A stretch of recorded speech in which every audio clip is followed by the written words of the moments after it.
Hey, this is Jamie from Capsule Computers, and today we are reviewing Empyre Lord of the Sea Gates. This old-school RPG is available now for Windows via Steam. At the time of the recording of this video, the game cost $29.99 US.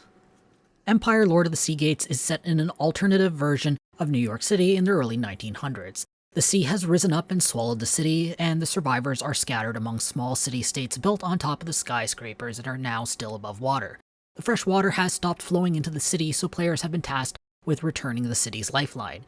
The writers have crafted an amazing world in Empyre. The game encompasses all of New York City's culture and reframes it within the game's lore. Seeing city-states run by the remnants of the NYPD or the mob wars between different Italian mob families helps craft this amazing world. The dialogue is decently written, though I found the game's plot to be a little too straightforward, especially since the game leaves little room for character development.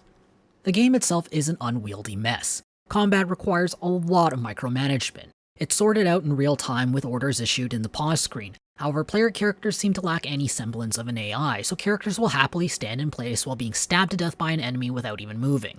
Basic attack seems to fill the queue automatically, but does not prioritize items.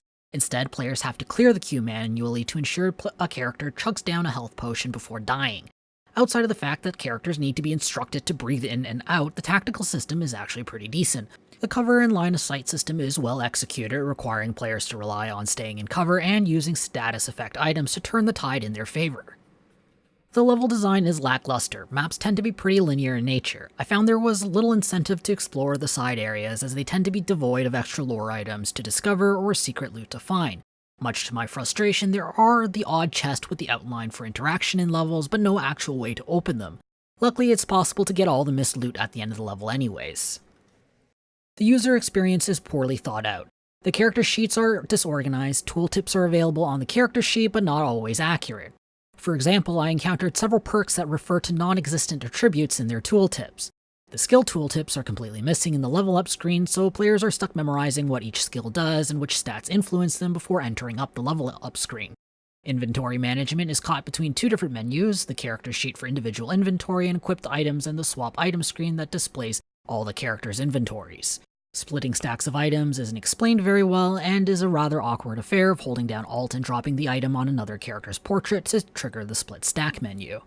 The dialogue UI is way too scattered. Instead of sticking to the tried and true method of having a single dialogue box at the bottom of the screen, dialogue bounces between the top left, mid right, and bottom of the screen. Not a big deal for people using dinky laptop screens, but a huge pain for those using large monitors.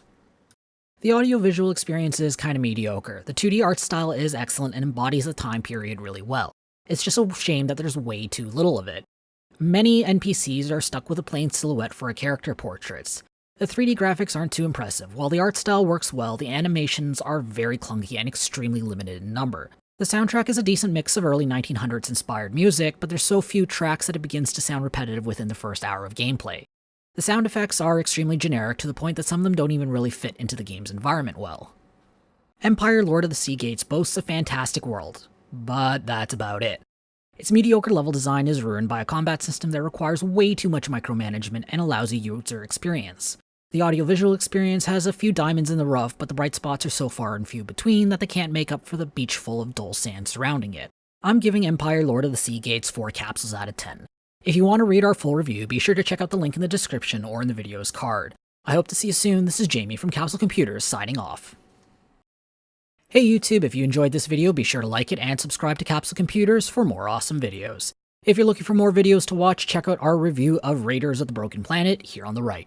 And if you're looking for another RPG to play, why don't you check out our review of Divinity Original Sin 2 here on the left.